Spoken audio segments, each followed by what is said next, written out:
Subscribe कीजिए इस channel को और घंटी का बटन दबाइए लेटेस्ट वीडियो देखने के लिए। राजा के बेटी चौका चढ़ी बैठला,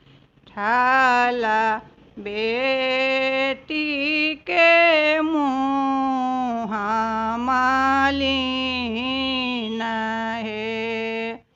राजा के बेटी चौका चढ़ी बैठला, बेटी के मुँह मलिन है।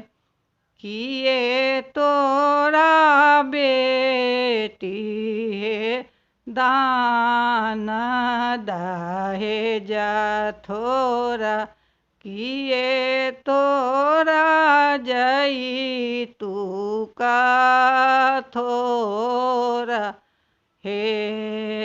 किए तोरा बेटी है दाना दहेज थोरा, किए तोरा जई तू का थोरा है।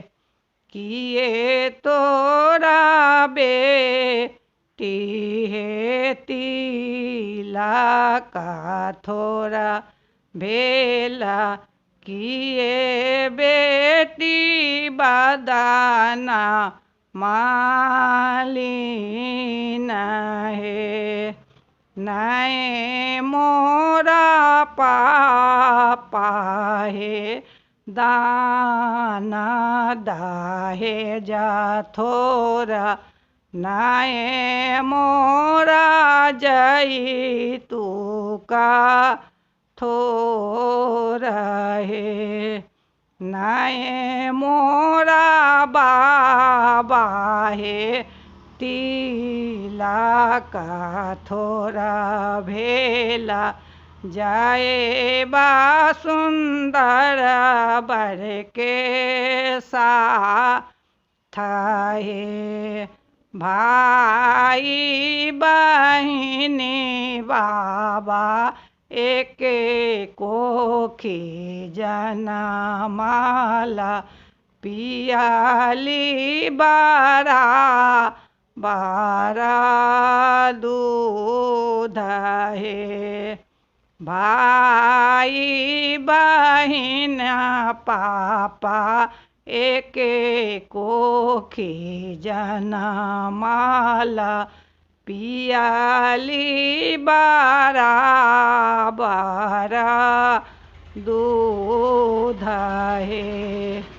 भैया के लिखाला रौरे चाऊ परिया, हमारो लिखला दूरा देश है।